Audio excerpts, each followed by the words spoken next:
আসসালামু আলাইকুম everyone, welcome back to my channel.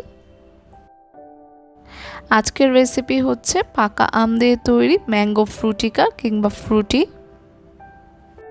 বাসায় খুব সহজেই আপনারা এই ম্যাঙ্গো ফ্রুটিকাটি তৈরি করে নিতে পারেন। ফ্রুটিকা তৈরি করতে এখানে আমি দুটি পাকা আম নিয়ে নিয়েছি আর একটা কাঁচা আম নিয়ে নিয়েছি। পাকা আম দুইটা আর কাঁচা আম একটাকে আমি এখানে ছোট ছোট টুকরো করে নিয়েছি।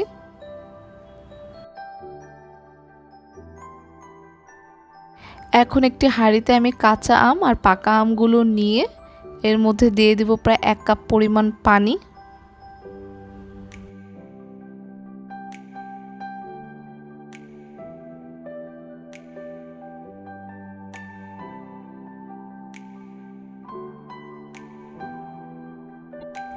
পানিটা দিয়ে এখন আমরা আমগুলোকে খুব ভালোভাবে সিদ্ধ করে নেব।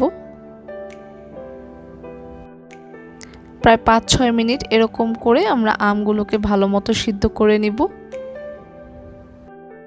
এখানে আমগুলো সিদ্ধ হয়ে গিয়েছে, এখন আমরা চুলা থেকে নামিয়ে নেব। অপরদিকে অন্য একটি হাঁড়িতে আমি নিয়ে নিয়েছি 1 কাপ পরিমাণ চিনি। এর মধ্যে এখন আমরা 4 কাপ পরিমাণ পানি দিয়ে দিব। শিরাটাকে এখন আমরা চুলায় বসিয়ে দিব আর অপেক্ষা করব একটা জাল হওয়া পর্যন্ত। এ পর্যায়ে আমরা শিরাটাকে পাতলাই রাখবো, ঘন করব না। এখন আমরা শিরার চুলাটাকে বন্ধ করে দিব। শিরাটাকে এ পর্যায়ে সম্পূর্ণরূপে ঠান্ডা করে নিতে হবে। অপরদিকে সিদ্ধ করে রাখা আমগুলোও ঠান্ডা হয়ে গিয়েছে। এখন একটি ব্লেন্ডার জগে নিয়ে আমগুলোকে ভালো মতো ব্লেন্ড করে নেব। এখন আমগুলোকে ভালো মতো ছেঁকে নেব।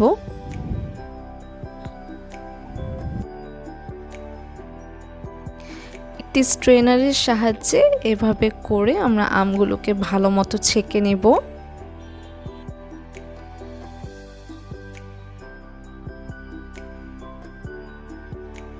এখানে আমগুলো ভালো মতো ছাকা হয়ে গিয়েছে। অপরদিকে শিরাটাও সম্পূর্ণরূপে ঠান্ডা হয়ে গিয়েছে।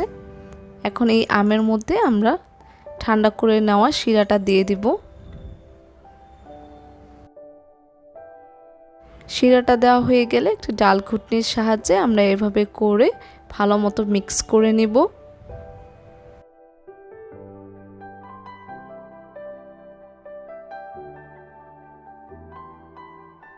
এখন এর মধ্যে দিয়ে দিব 1 চা চামচের মতো ম্যাঙ্গো এমালশন আর দিয়ে দিব কয়েক ফোঁটা অরেঞ্জ ফুড কালার।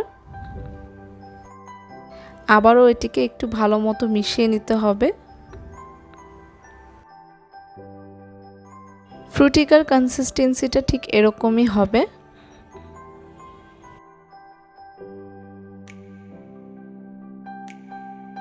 এখানে আমার ম্যাঙ্গো ফ্রুটিকা রেডি হয়ে গিয়েছে। এখন আমরা গ্লাসে ম্যাঙ্গো ফ্রুটিকাগুলোকে ঢেলে সার্ভ করে নেব। তৈরি হয়ে গেল পাকা আম দিয়ে তৈরি ফ্রুটিকা। পাকা আমের সিজন থাকতে থাকতে অবশ্যই আপনারা আজকের এই রেসিপিটি একবার হলেও বাসায় ট্রাই করবেন।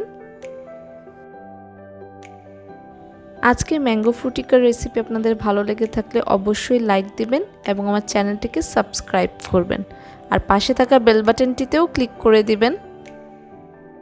আমার আজকের রেসিপি এ পর্যন্তই। আবারও হাজির হব অন্য আরেকটি রেসিপি নিয়ে। ততক্ষণ পর্যন্ত ভালো থাকবেন, সুস্থ থাকবেন। আল্লাহ হাফেজ।